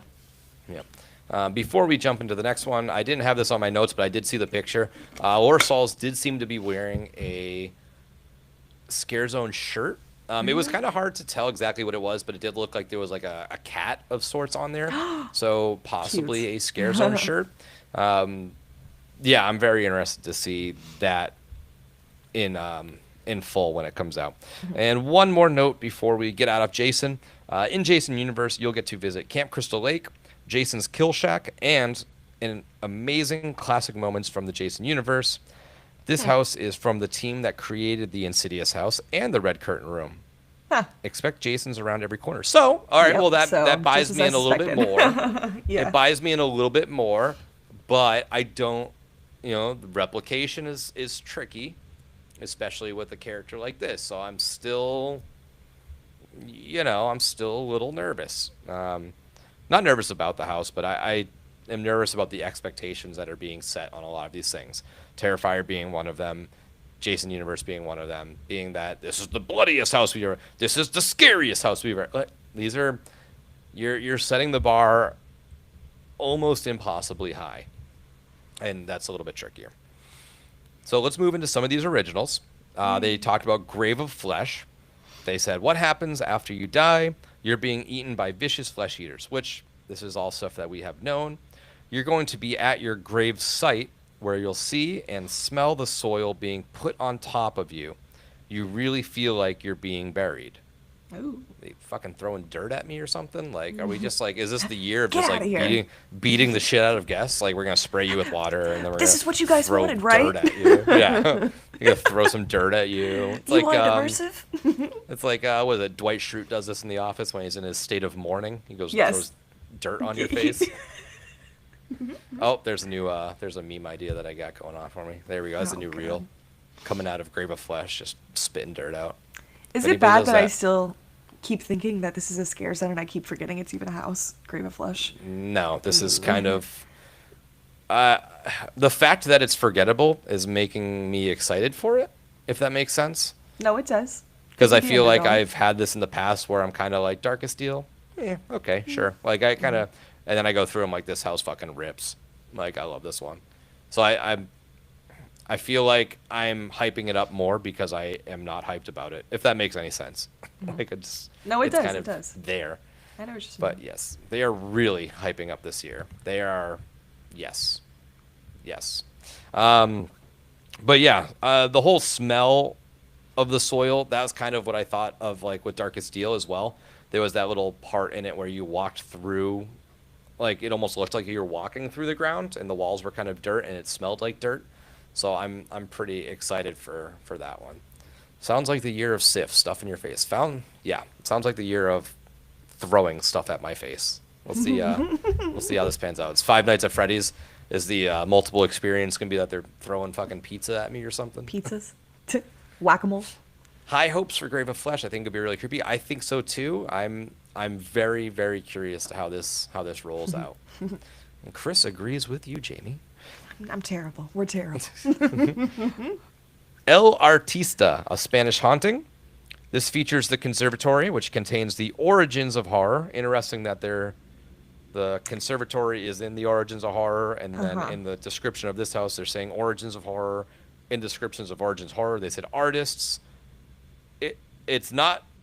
It's only hurting that theory of like icon. Is this a combined zone? Like they're really muddying the waters on this for us. So I'll leave it at that. But this ties in the overarching theme of the event this year. It is a quote unquote beautiful house with not one facade, but three. Ugh. I can't wait. This is going to be such a pretty house. Hey, Uniblogger. I'm curious how the whole three facade thing works. Like, are we going maybe in and out of the house? I think it'll possibly be set up how the Monsters house was last year. Okay. All the bloodlines. Yep. Kind of how they had they were smaller facades, but when you walked into the first mausoleum and then you walked into the next mausoleum that was more like decrepit and overrun and stuff, how they were explaining in the tour. I don't think it's going to be... When I think of a big facade, especially for something like this, I think of a Haunting of Hill House, that facade that they had, which is what I'm That's hoping what it's I'm going to be thinking too. like. But I do think that maybe the different facades that you're going to be walking through after that entrance could possibly be... I don't know, it's hard to think about, maybe like into the garden, if they're going to have those gargoyles and statues and some of these different creatures and paintings coming to life and everything. So I'm very curious about that, because I haven't read any of this stuff either that you're reading off to me, so this is my first time hearing it too. This is a pretty long Twitter thread that I had to Yeah. dissect. But to Javier's point, I believe this is in the soundstage that Monstros was in last year, That's where I figured right up that front was. on the Okay. left. But Quiet Place did have the entrance and then that like little title room, so Yeah, maybe they did. something like Yep. that. But again, I'm curious because it seems like this house, was like in the house. So I'm like, are we going in and out of the house? Are we gonna revisit this house over time and have it like be more tormented every time? That would be a little interesting. So we'll see. That's literally, just what I was saying right there. First facade normal, second decay, full on possess. Like that's what I'm thinking too. Maybe it gets darker and darker as we go. It's like we're going through the days and weeks and months that he's there. So we'll That's see. cool. A grand facade like Body Collectors Poltergeist. That's again talking about the hype up. That's the expectation, right? That's what we're thinking. They also made a note that El Artista features all the tricks of haunted houses that they've done over 34 years in one house, including throwing dirt at you. No, they didn't say that. Sergio and other artists before him were drawn to this manner because it inspires their art, but the house gets inside you and drives you mad. Then you become a ghost. So I don't know how that plays into the facade conversation. I was going to say maybe we turn into a ghost at some point, but, you know, I don't know how that could be translated into an actual facade, but neither here nor there. Megan, everyone is loving the idea. Yes, I agree. I saw your comment pop up as I was finishing that comment. So great minds think alike. I hope we're onto something. Let's move on now to dolls. Let's Play Dead. This one, I think, gave us the most info that I didn't know. You're shrunk to the size of a doll. You'll constantly feel small with everything oversized around you as you enter a doll house. The house gets bloodier as you go through it. Kind of the expectation that we sort of had in our mind of like Honey, I Shrunk the Kids style house. Very bizarro kind of thing, but I'm very curious to see how that gets translated into a coming off of what that says is like this. I feel like could have been in a sound stage, or one of the new tents. Being in a sprung tent, which is typically height wise the smaller of all the options, other than maybe Fast and the Furious. I'm curious how they're going to play with that, but the tricks they pulled off in Puppet Theater, I am led to believe they can. Yeah, that's so true. We'll see. Dolls Let's Play Dead kind of checks the comedy box. It follows Lila, a sadistic little girl who likes to torture and terrify and rip apart her dollies. We're the size of all her tortured, tormented, and disgusting dollies. Dollies, weird word. Dollies. So Sid. It's Sid from Toy Story. Yeah, pretty much. That's what it is. It's Sid. The facade is a fashion dollhouse that Lila has defaced. Every attention to detail was made so that you constantly feel small. There's a gigantic electrical plug on the wall, and everything here is oversized. You'll see Lila peer through the windows of her dollhouse. Now that's cool. This is going to be so cool. I could see that being a big like video eye screen, almost like the trick they pulled off in Goblins last year, when you're walking through the tunnel and you look up and you see this like big. Who's sneezing over there? Daisy? Sorry, Daisy keeps sneezing, guys. Daisy's got allergies. I don't know. The whole eye thing is pretty cool. If you're like walking through a dark hallway and window silhouettes are cut out like a dollhouse, and you have a big screen of like gross eyes like darting around and looking around, that could be really, really fun. They had a subway over our heads a couple years. Yes. And what I think they'll do is the same way they did that too, the mirror tricks. Because it was only half of Subway split by a mirror, but because the mirror, it looked like it kept going up. So it's almost like optical illusion-y. They use that trick in Campground Kills as well to make it look like the forest kind of goes forever. Just make sure you don't walk into those, that's for sure. Yes, Todd, dude, you're a homie. You are always in the comments telling people to like this stuff, and I really appreciate that. Yep, Javier, just like what we talked about, the mirror effects, I think that's going to play a big, big role in this. And Todd, you are also off, buddy. You have a great night. Oh, Jamie commented back to him. Perfect. I did. So yes, so I think the mirror technique is going to be something that's pretty huge in this as well. And I think that's really the only option to make this house like oversized from the interior. Other notes, you're going to be able to meet Lila, the main character of Dolls Let's Play Dead, in another place in the park as well. ...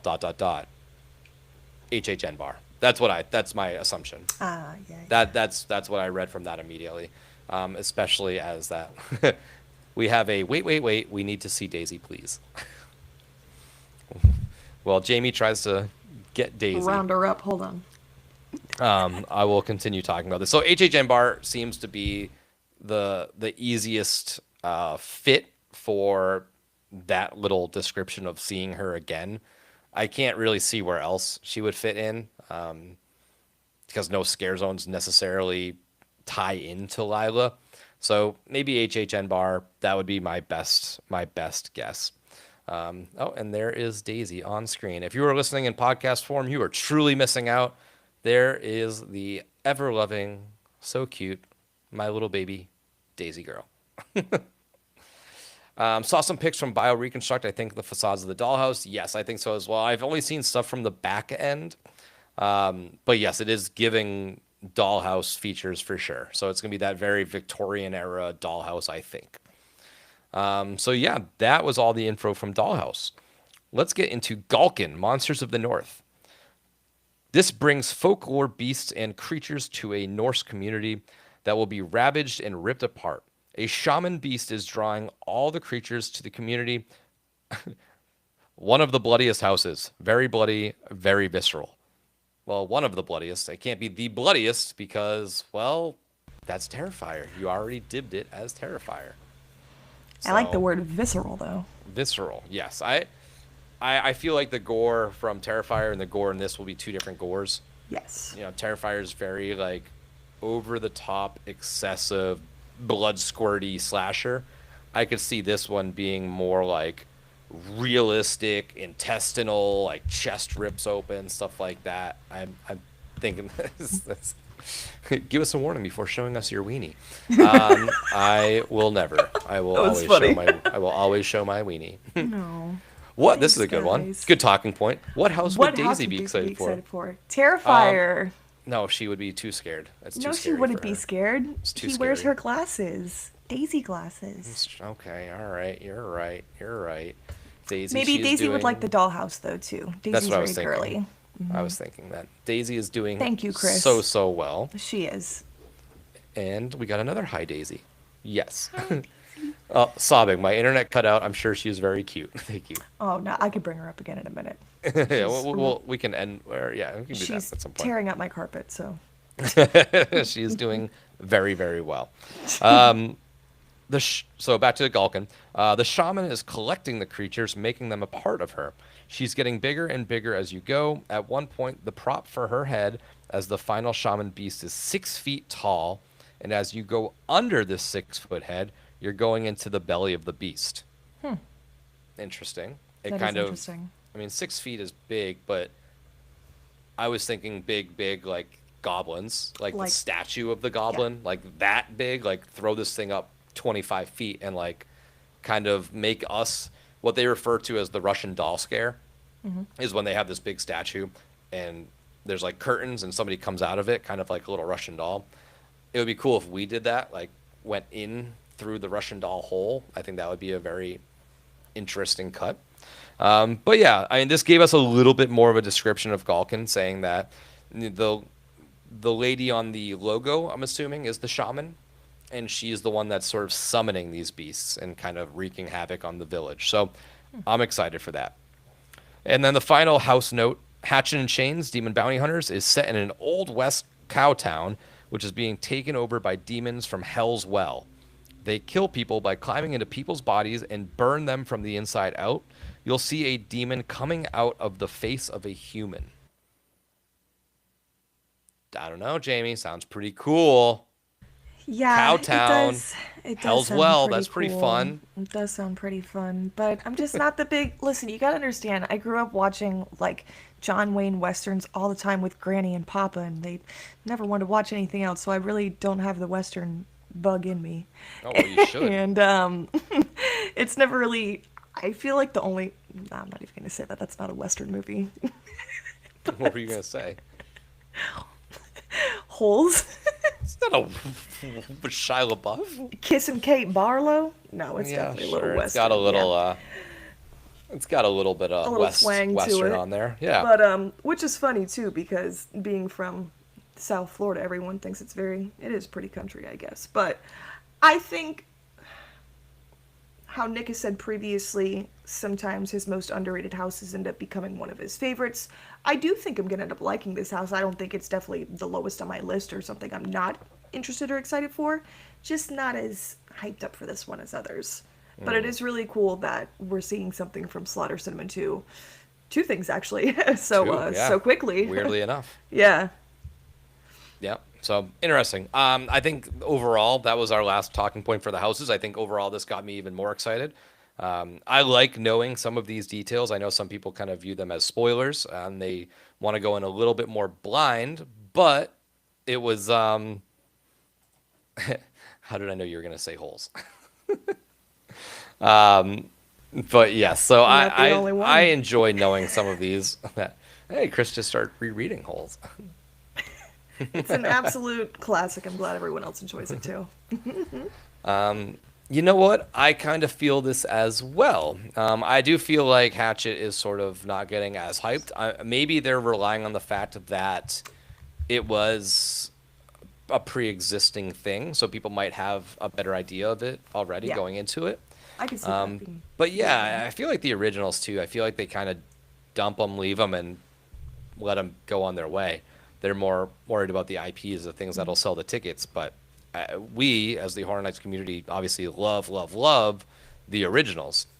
You know, as they always say, the IPs get you there, and the originals keep you there.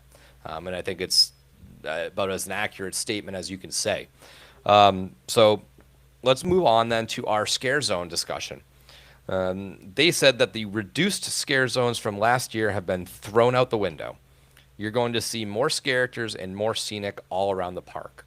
Immersion is obviously the biggest thing that they've been saying all year. So I'm very, very excited to hopefully see it come to fruition. Again, I mean, Jamie, they're selling all these things, right? Immersion, you know, scare zones are all over the place. There's more characters. Terrifier's the bloodiest thing in the world. Jason is the scariest thing in the world. I mean, are you buying it? Do you think you think scare zones are going to take over the park? Maybe not 100%, but at least bigger, you think? Do you think they will expand? I think so. I'm definitely buying it. I'm eating it up because this is what I've been waiting for for quite some time now, is to have that immersiveness back. And I do feel like they have put in a genuine effort to make it like that. So I also believe that if they are hyping it up this much and putting this much detail and effort into the way they're even describing it before the event is even happening, I feel like they would probably get a lot of backlash if it would not live up to that expectation as they're expecting it to be. Mm-hmm. And I feel like I don't know. Yeah. They I have think to. yeah, They have to- they have to know- at this point, since they're hyping it up so much. I mean, you can't go back on your word at that point. No, they have to know what they have in their back pocket. Correct. I don't think they'd be saying this if they really weren't 1,000% confident that they're bringing it hard this year. Yes. That's my thing on this one. So we'll definitely see. Let's see. With everything we've been seeing so far, 2 years felt less than. Yeah, I mean, both those points are true, I think. I feel that it is back in action. I think, obviously, the main focus has been Epic, creatively and financially. I think it would be hard-pressed to have somebody admit that, but we know. Like, you're building a multi-billion-dollar park. Maybe your focus isn't on your 2-month event. Like, and we kind of expected it. It was fine. I'd never dislike Halloween Horror Nights, but I'm excited that there's a giant project that is no longer the focus of the company. So I'm hoping that they really do go all in on this stuff. Now, it seems like they put more thought into it this year. Last year seemed like they just found random ideas because they needed something. Yes, and recycled ideas too. Like a lot of these, other than like Hatchet and Chains, it does feel like these are all very bizarre, random, fun, different ideas. So we'll see. Scare zones, more places that we're affecting all around the park. As soon as you cross through the turnstile, we are sending you into the conservatory from El Artista. The trust line will have the conservatory gates on the outside. Okay, so it seems like we're going to be walking into the conservatory, like walking into a structure at least. So that's pretty cool. I imagine pretty that cool. big, truss put up and then sidings added to it to make it look like that glass greenhousey conservatory look. Pretty interesting. I Yeah, think you I need to love add that that, immersion actually. factor. Yeah. Scare zones have been subpar in the past couple of years, so it won't take much to improve. I know. can't say I 100% disagree with you. That's Right. for sure. I do have mixed feelings about the scare zones Yeah. from previous. They definitely have a bigger budget this year, so I feel the stories and materials this year are better. I think they're definitely tying it in a lot more. So we shall see. Off topic, but Scott stepped away. Had to probably go get another couple beers. Five Nights or WWE officially first timeline for both. I think one next week, one the week after. I think Five Nights is the closing one. If we get an announcement next week, I don't expect it to be Five Nights, but I've been wrong before. No? I think that's a perfect like final headliner. You That's true. unfortunately opened the announcements with it. It would be fitting if you closed the announcements with it. So we shall see. Yes. The origins of horror. There will be statue gargoyles that come to life and welcome you into the conservatory. The wingspan on the gargoyles is huge.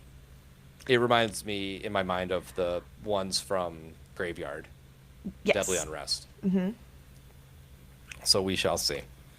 And they said, being inspired by our Hollywood partners at Universal Hollywood, they always have a murder of crow characters. We were like, and this is Laura saying this, we love those characters, so let's bring them to Orlando. So yeah, we have larger than life crows. We're getting Crowmania? I was ahead of things. I was like, we have larger crows than Hollywood because we're better than you, and we know. No, that would be silly to say that. We have the crowing. The crows That's have pretty cool. eyes. The crows have Moira eyes, too? Rose. Caw, caw. Sure, it's fun. It is a classic Halloween motif. No, it is cool. Yeah.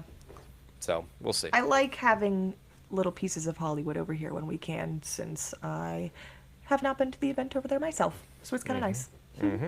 And last note, we will also feature stone statues carved by our chainsaw sculptors in the zone that feature our 5 intellectual properties. So perfect Oh, cool. closing to what we were talking about.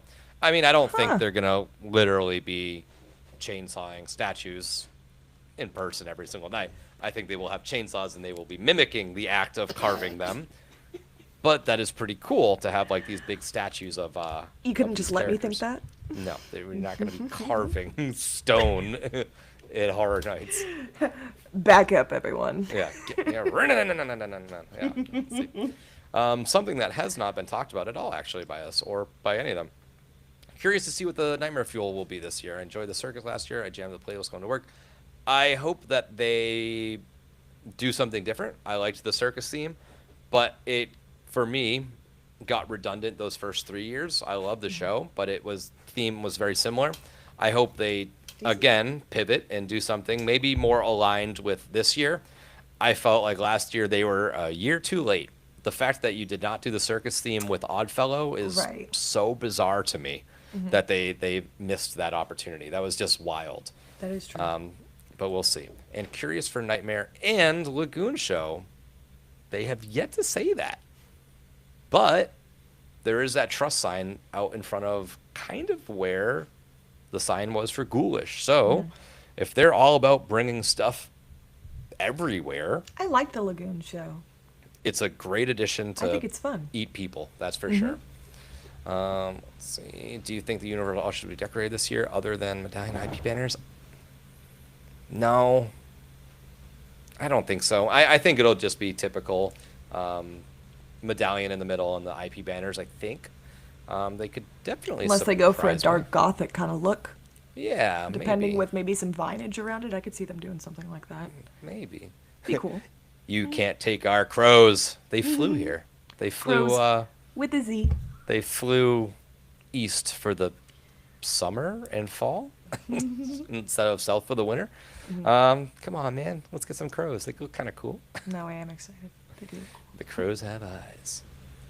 Fear and beer teas. So this is a perfect talking point because we've kind of discussed everything that we have already going to discuss on this episode. Those t-shirts should be dropping soon, hopefully. I am waiting for all of the announcements. Maybe not all of them, because Five Nights was already sort of announced. So, I feel like that's fine. But yes, I have. We want to be good.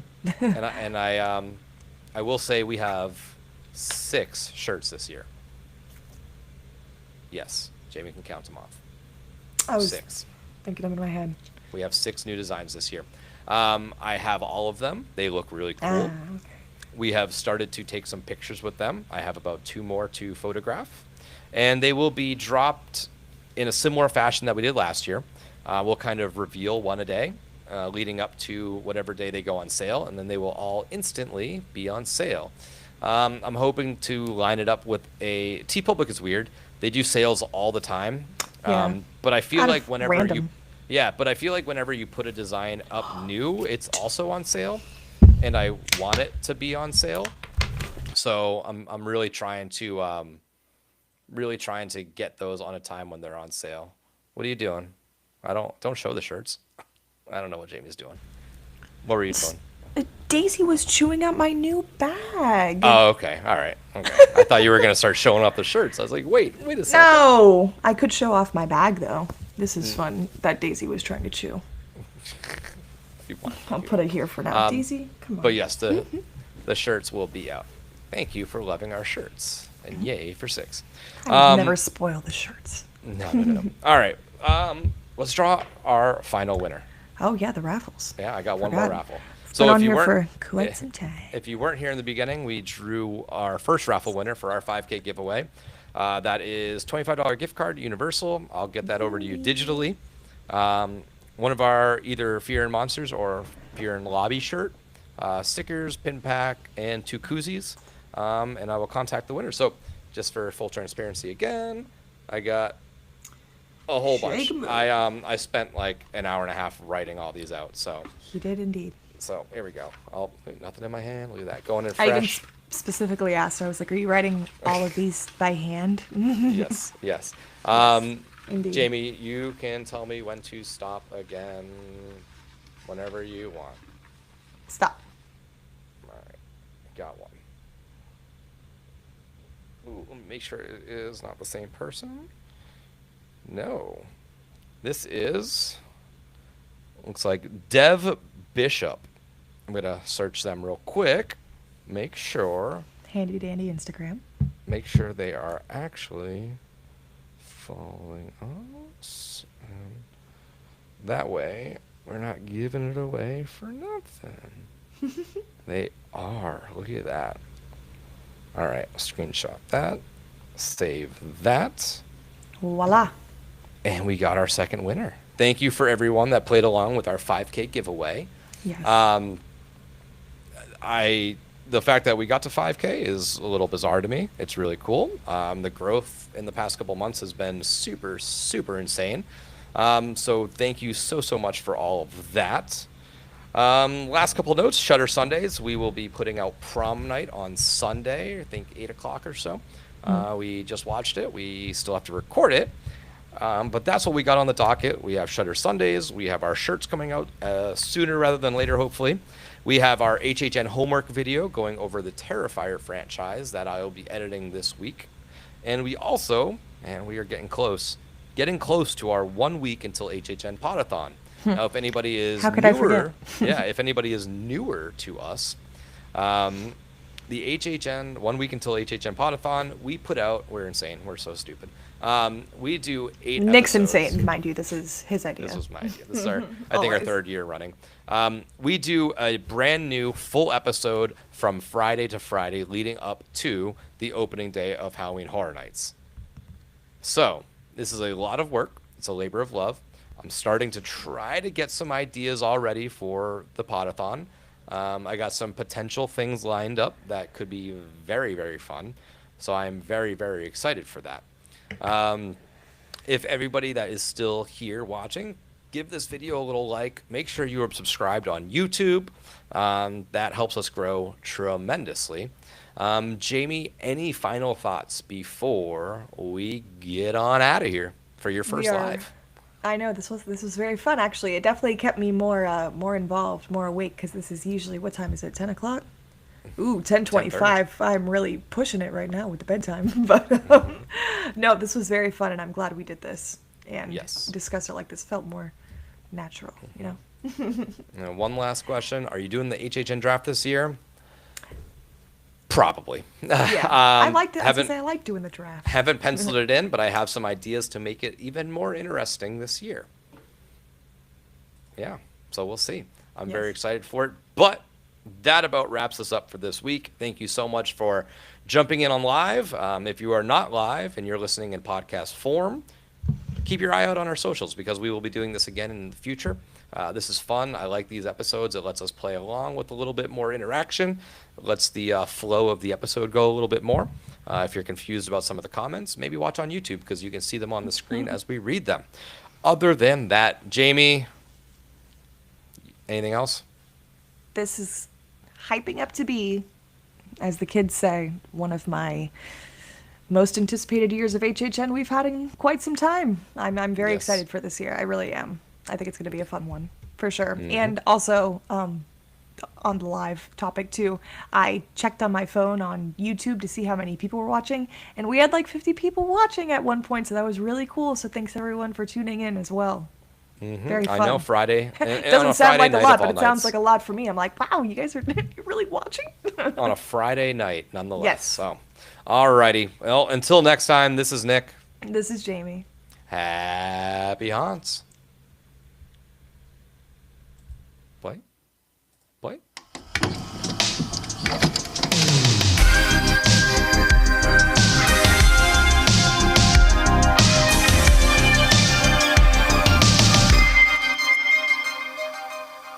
Thank you for listening to another episode of Fear and Beer, a Halloween Horror Nights podcast. If you like what you heard, don't forget to leave us a 5-star review on whatever streaming platform you are listening to us on. You can find us on all of our socials at Fear and Beer Pod.